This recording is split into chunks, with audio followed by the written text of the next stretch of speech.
नमस्कार dear students, आज के इस वीडियो में हम करेंगे सही समांतर माध्य की गणना, calculation of corrected arithmetic mean, अज्ञात मूल्य निकालना, फाइंडिंग द मिसिंग वैल्यू, भारित समांतर माध्य, वेटेड अर्थमेटिक मीन और साथ में ही हम करेंगे समांतर माध्य के गुण और अवगुण, merits and demerits of arithmetic mean.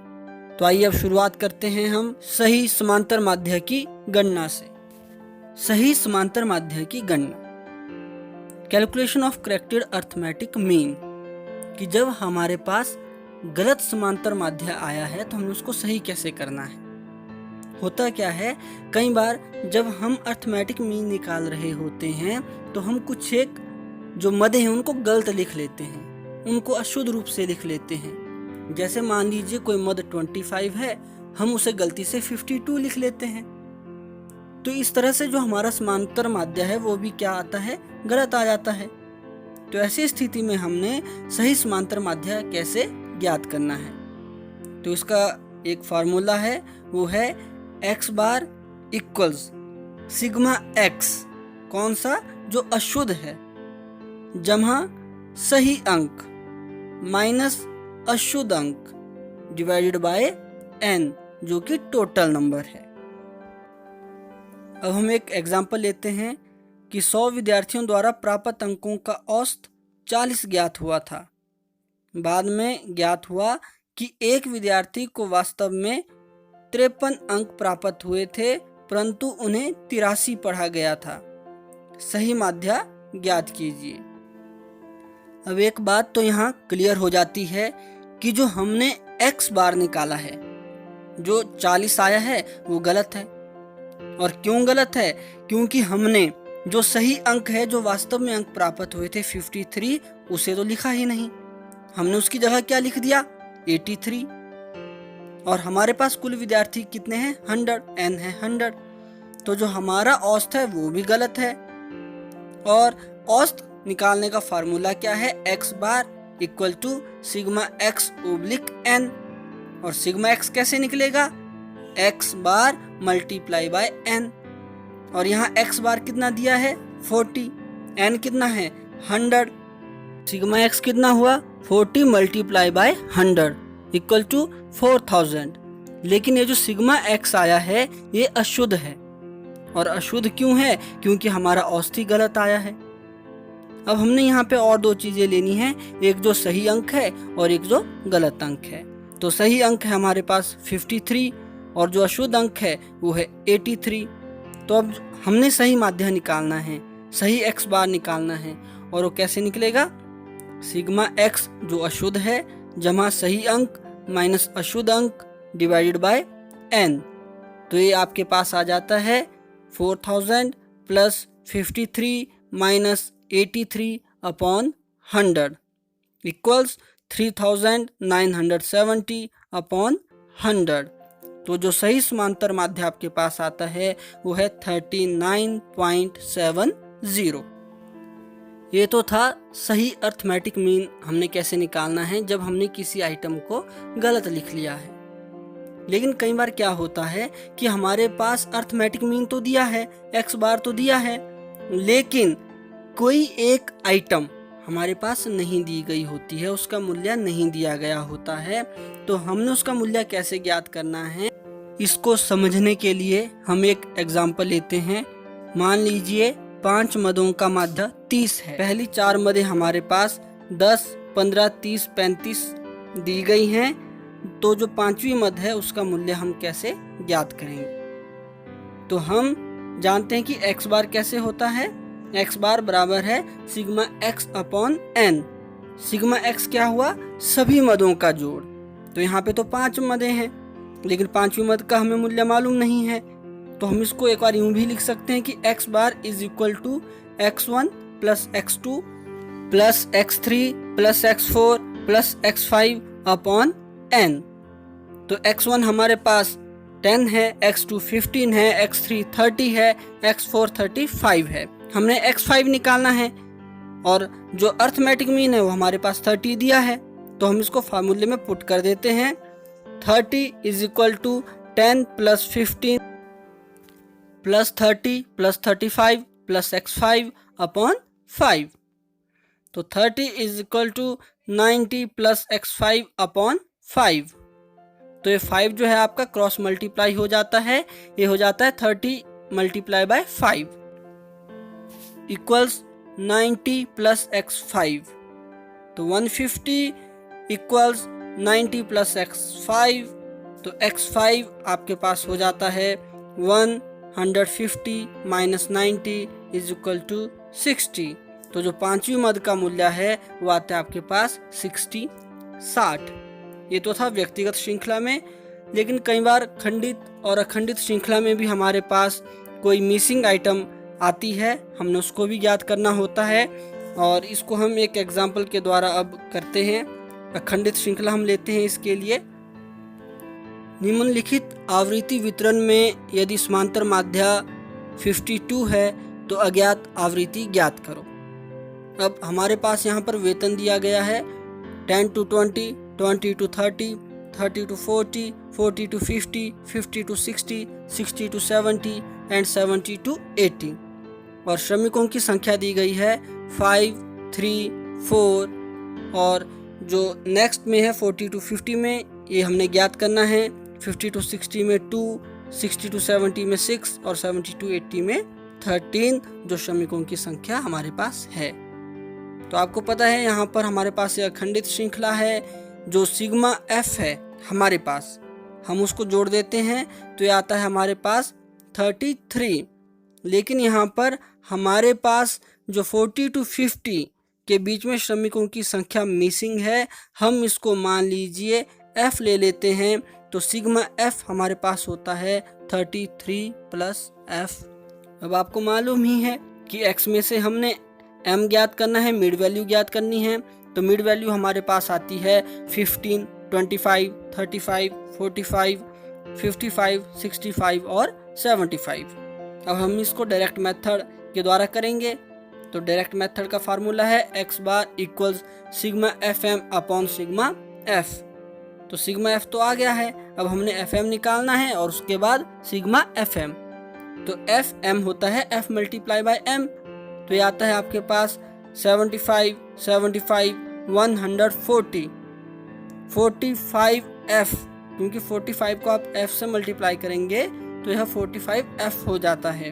110, 390, 975। तो सिग्मा एफ एम आपके पास आता है 1765 प्लस 45 एफ। अब ऐसा नहीं करना कि 1765 में आप 45 को पहले जोड़ दें, क्योंकि 45 एफ अलग है तो आपने इसको अलग से ही लिखना है। तो अब x bar equals sigma F M upon sigma F 52 equals 1765 plus 45 F upon 33 plus F. तो ये क्रॉस मल्टीप्लाई हो जाएगा। 52 into 33 plus F equals 1765 plus 45 F. अब यहाँ पर आपको 52 से 33 को भी मल्टीप्लाई करना है और 52 से आपको f को भी मल्टीप्लाई करना है। तो ये आपके पास आ जाता है 1716 plus 52f equals 1765 plus 45f। अब हम ff को एक तरफ ले जाते हैं तो यह 45f जब बराबर के इधर को आएगा तो यह माइनस में हो जाता है। तो ये आपके पास आता है 52f minus 45f equals 1765 minus 1716। तो आपके पास बचता है 7f इक्वल्स 49 और f आपके पास आता है 7। तो जो मिसिंग फ्रीक्वेंसी है, जो मिसिंग आवृत्ति है वो है 7। खंडित श्रृंखला में भी हम इसी प्रकार इसे ज्ञात करेंगे, लेकिन फार्मूला वहाँ पे खंडित श्रृंखला का लगेगा, तो आपने उसकी भी प्रैक्टिस कर लेना है। अब हमारे पास जो नेक्स्ट है वो है भारित माध्य की गणना, कैलकुलेशन ऑफ वेटेड मीन। अभी तक हमने केवल सरल समांतर माध्य की ही गणना की थी, अब हम करेंगे भारित माध्य की गणना। पेपर में काफ़ी कम पूछा जाता है, लेकिन फिर भी हम इसे कर लेते हैं। यहाँ पर क्या है कि जो मद है उसको उसके महत्व के अनुसार भार दिया जाता है और हम इसको इंग्लिश के W अल्फ़ाबेट से शो करते हैं। फार्मूला वही है हमारे पास, x बार w equals sigma w x upon sigma w। अब हम एक एग्जाम्पल ले लेते हैं। मद आपके पास दी गई है 81, 76, 74, 58, 70 और 73, जबकि भार जो इन मदों का है वो इस प्रकार है 2, 3, 6, 7, 3, 7। तो अब हमने इसको सॉल्व करना है। एक तरह से आपके पास खंडित श्रृंखला बन जाती है।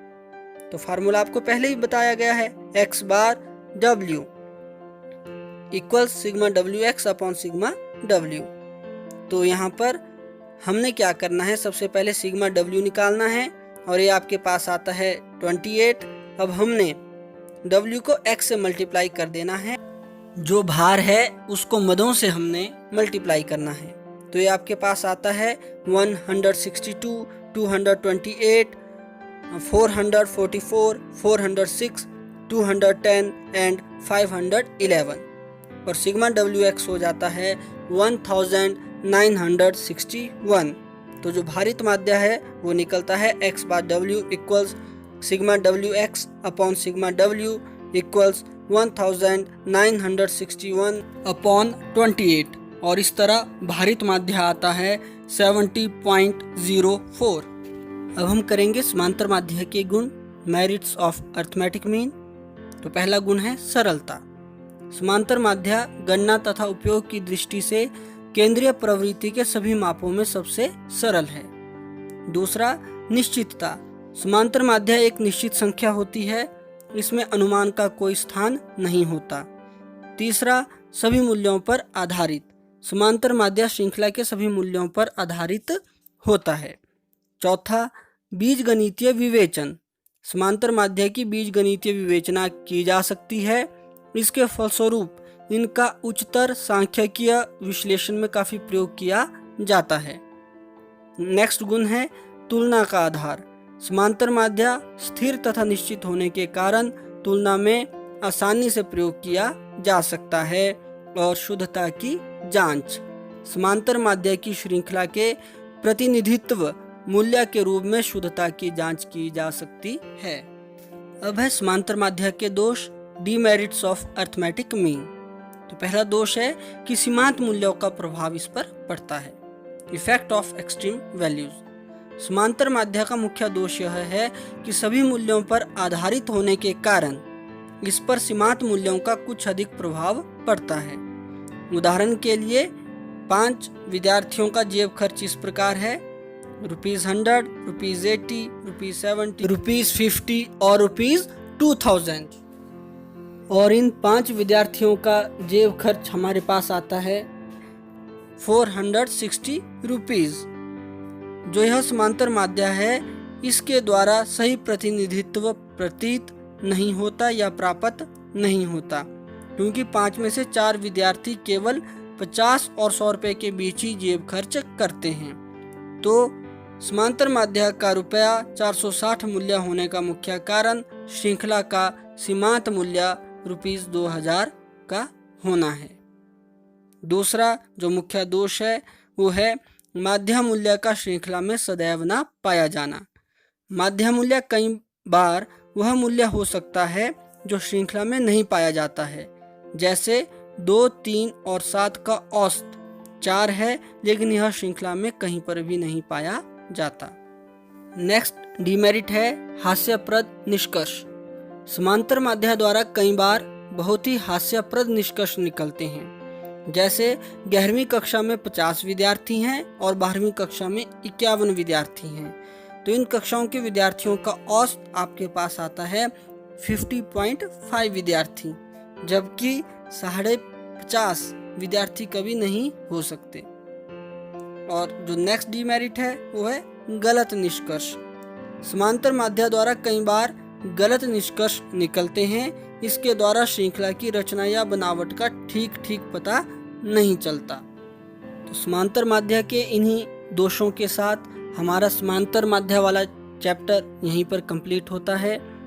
अब यहाँ पर आपके सामने एक वर्कशीट कार्यपत्रिका दी गई है, आपने इन क्वेश्चंस को करना है। और फिर अब हम मिलते हैं एक नए वीडियो में नए चैप्टर के साथ। तब तक बाय।